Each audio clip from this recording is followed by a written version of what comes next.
¿Hay alguna área geográfica donde se piense que comenzó de repente a desarrollarse el lenguaje? Bueno, los lingüistas, especialmente los que yo he leído, los que escriben tratados sobre gramática griega y hebrea, que tiene que ver con la Biblia, o localizan todo allá en Mesopotamia, me parece. Mesopotamia, al sur del Asia Menor. Y esa zona se llama Mesopotamia porque meso viene de meseta y Tamos es un valle regado por dos ríos cuyos nombres están sustentados en la Biblia. Está, por ejemplo, el río Hiddekel, y está en la Biblia sustentado, y está el río Éufrates. Y el Tigris.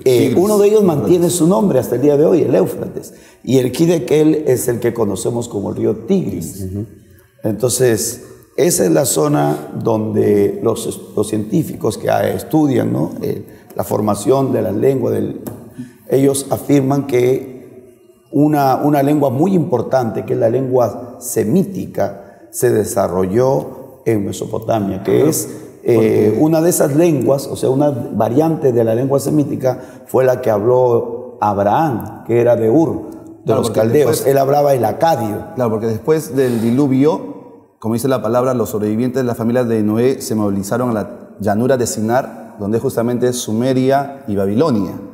Entonces, se lo confirma. Donde claro, está ahora en el Medio Oriente, Irán. Claro, en el Medio Oriente es donde se establecieron, que es el área geográfica donde une 3 continentes. Nadie tiene, o ningún territorio tiene esa capacidad de unir Europa, África y Asia. Está rodeada por el mar Mediterráneo, el Golfo Pérsico y el mar Rojo. Imagínense allí que hay esa confusión, podían distribuirse por todos lados, por todo el mundo.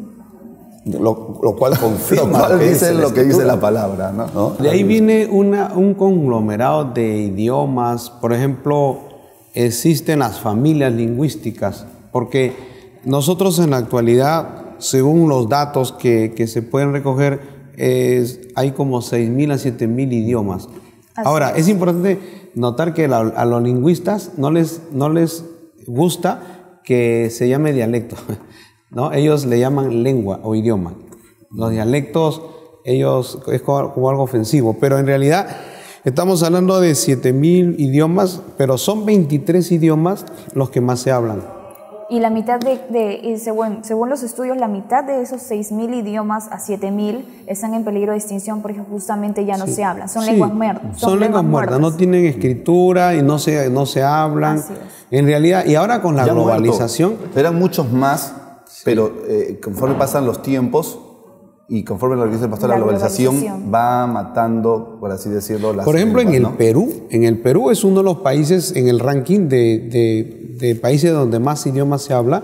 Creo que tenemos como 80, pero hay algunos que se hablan como 500. Bueno, en la India se hablan cerca miles, más de 1.000 idiomas. Más de 1.000 idiomas. Sí, ahí. Y luego, pero hay muchos idiomas que ya están desapareciendo. Lo que está contribuyendo con la desaparición de las lenguas y que todo se está yendo hacia un reducido número de lenguas es la globalización. Así es. Todo el mundo se vuelve una aldea global, todo se acerca. Antes, por ejemplo... ¿Y cuál es la lengua que se está utilizando ahora? La lengua que más se estudia ahora, que la gente se preocupa más por estudiar, es el inglés. Ese es en el sistema comercial.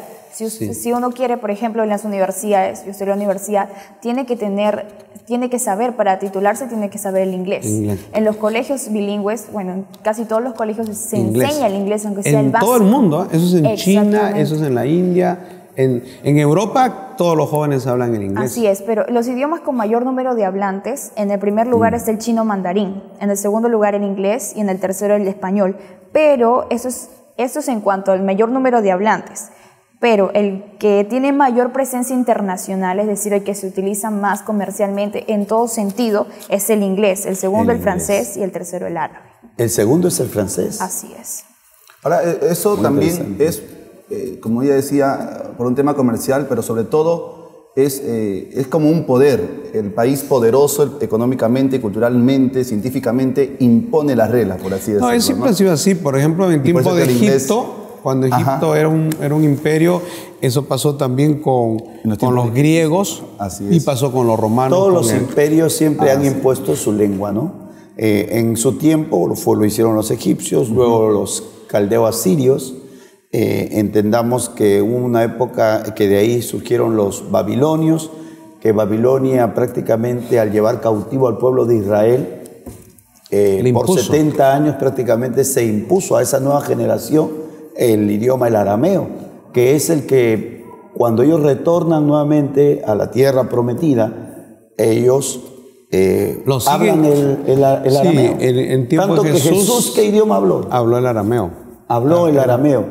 ¿Y él hablaba solo arameo o hablaba también el griego? Tiene que haber hablado griego. Pero hablando de los idiomas, el idioma, luego del idioma griego que se impuso, porque hubo un periodo de la helenización, que no solamente era un tema de idioma, sino era un tema ya de cultura, un tema de deportes, de filosofía. Era una influencia muy fuerte, la helenización fue muy fuerte. De todos los imperios, el imperio griego no solo se encargó de conquistar naciones, ellos eran personas que exaltaban el conocimiento, el saber. Ellos son los que forman las escuelas. Las academias. ¿No? Las academias, escuelas filosóficas. Pero también, escuela del pensamiento. Una de las cosas, por ejemplo, que los historiadores dicen es que, si bien es cierto, el imperio romano conquistó al imperio griego, pero los griegos conquistaron culturalmente a los romanos.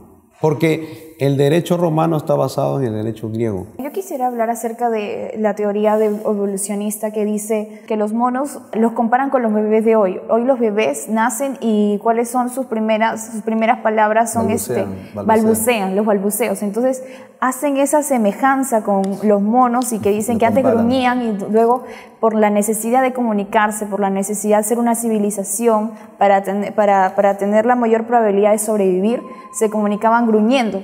Y ahora los bebés, cuando nacen, justamente se explica eso porque ahora balbucean, dicen solamente pequeñas, exactamente, dicen pequeñas morfemas y hacen esa comparación. Pero he encontrado información muy interesante acerca de que los lenguajes escritos más antiguos dicen que son los más difíciles de aprender que los lenguajes que ahora tenemos. El ejemplo del griego clásico es más difícil que el griego moderno. Si nos remontamos al sánscrito Veda, la dificultad es increíblemente superior, ya que cada verbo poseía 500 partes. Si la evolución hubo sido cierta, ¿por qué antes fue más complejo el comunicarse que ahora? Porque ahora los lenguajes se están simplificando. Ahora existe un inglés diferente. Y tienden a simplificarse cada vez más. Claro, ahí por ejemplo vemos la cultura cuneiforme tenía como 500 símbolos.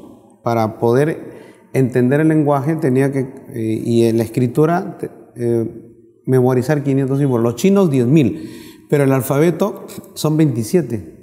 Y el alfabeto viene precisamente con una influencia semítica, 100%. Incluso en la India existe, el descendiente más directo, dice, del sánscrito, es el idioma hindi, que solamente tiene 400 años de antigüedad. Es el más fácil de la India. De los miles, ese es el más fácil. Entonces, cada vez que nos remontamos a sus raíces primigenias, se hace más complejo. Es más complejo. ¿Cómo es posible que un hombre, no una persona que haya evolucionado, sea tan complejo? Porque ellos creen en la evolución. Es de lo más mínimo a lo más sabio, desarrollado. ¿no? Más desarrollado. Acá vemos que es al revés. No saben ni no explican como toda su capacidad. Y cada vez se va simplificando más. Y los idiomas van muriendo. E incluso si hablamos acerca del inglés y el español, el inglés es mucho más fácil que aprender el español. En inglés, en un instituto tú lo puedes aprender, puede ser hasta los 3 años. En 3 años tú ya puedes saber el inglés, si lo practicas también. Es muy interesante. Pero el español que no es tan comercial, se aprende en mucho porque tiene variantes, tiene hito, tiene...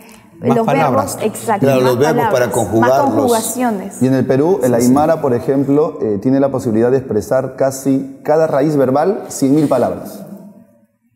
Cada raíz de ese verbo se puede conjugar, tiene 100.000 combinaciones distintas. El idioma hebreo no usa los verbos como usamos nosotros, presente, pasado y futuro. Usan 9 tipos de verbos. Cada idioma tiene su particularidad. Ahora también las diferentes familias lingüísticas, ninguna tiene una relación con la otra.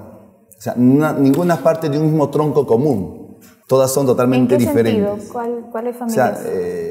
la que el pastor Lucho mencionaba, por ejemplo, Claro, la familia indoeuropea, que comprende otras 70 lenguas en su conjunto, la sino-tibetana, la semítico-camítica, la dravidiana, La caucásica. la japonesa, la malaya, o sea, La todas ellas caucásica y la americana. no tienen Son nada como que ver 7 familias. con esta familia. Sí, son totalmente diferentes. Sí, totalmente diferentes. Entonces, es como Él parecía- corrobora lo que dice Génesis capítulo 11, 11. que Dios Así es. confundió las lenguas. no es que de una lengua se desprendió toditas, no. Dios confundió y todas Y a fueron partir totalmente de ese diferentes. momento, Claro, cada uno fue esa es otra cosa desarrollando que el hay que lenguaje. aclarar. ¿No? Así No es. significa que Dios de una lengua partió en miles, sino Claro. Dios hizo... Por ejemplo, ¿cómo se comunican los ángeles?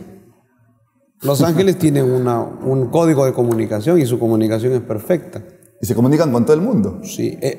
Ellos, por ejemplo, entienden todos los idiomas. Todos los idiomas. O sea, Dios puede interiorizar en el corazón de una persona, en la mente de una persona y entender sus códigos, como dice Salmo 139, ¿no? Antes que yo hablara, antes que yo diga, ya Dios lo sabe. Sabe lo que voy a decir.